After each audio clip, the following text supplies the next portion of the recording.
Noel Ogwal wa myaka 5 ng'asoma kibiina kisooka ku ssomero lya Lako Primary School ng'ono y'omu ku balamazi abeetadde mu ddene okubambaga olw'e Namugongo okuva mu Bulabirizi bw'eggulu.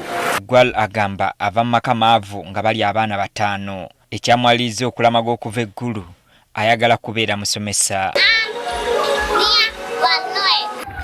My name is Ogwal Noel. The reason why I am part of this pilgrimage is because of my education. I want to pray for my education. I also want to do evangelism. I am a primary 1 pupil at Wilacho Primary School in Lamoge Sub-County, Amuro District. I come from a family of 5 children and I want to become a teacher in the future. Abakulu omwana ono bamwadde agenda okumulabira mu lugendo luno. Alex Okero omu ku bakulu mu kanisa mu district y'e Nnoya.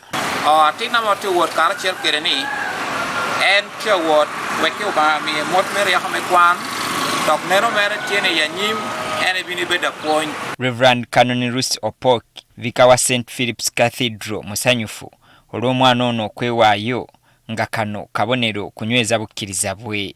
I believe that this child who is walking will be a very good citizens, a very faithful citizens to our country, but also someone who is after the heart of God. Onera asabye abazadde bulijjo obutatangira baana baabwe bwe baba basazeewo okwenyigira mu nteekateeka z'eddiini kuba kyakubafuula abatuuze abalungi mu ggwanga. I want to encourage us as mothers that if our children wants to come and join ministry or join anything in the church, let's not stop them. Just encourage them. You don't know who they will be. Reverend Zachary Oto omukwanaganya w'abalabirizi b'obulabirizi bwa Northern Uganda atubuulidde nti mu balamazi muno era mulimu n'omukadde asusse emyaka 6. Somebody who is very old, over 60, is also walking here. Now that means when it comes to salvation, when it comes to the issue of faith, both the young and the old alike are needed to be in the kingdom of God. Patrick Olalumumba, meya wa Badege Labi Division mu kibuga Gulu y'omu ku balamazi bano ng'atubuulidde ekimwaliriza naye okulamaga olw'e Namugongo. This walk on this day is a walk for renewal of faith. My faith and the faith of our people. We are joining the martyrs in their suffering. Ours is very small suffering. Abalamazi bano basimbuddwa omulabirizi w'obulabirizi bw'eggulu Godfrey Rowum olunaku lw'eggulo.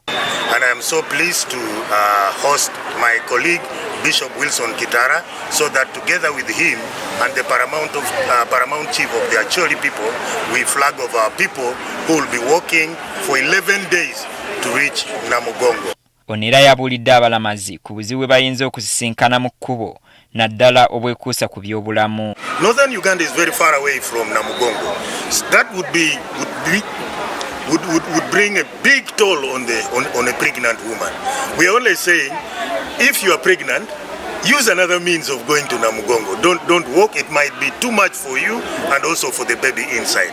That is a guidance. Bishop Wilson Kitala ow'obulabirizi bw'ekitugumu yagumizza abalamazi nga bwe bagenda okuvvuunuka emiziziko gyonna gye banaasanga mu kkubo. They should know that there are challenges also in this venture which they are taking.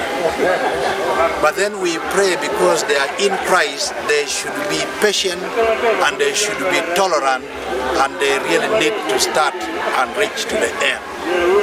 But then they have to be together. Bano bakutambula olugendo olusukka mu kilomita 4 mu nnaku 10.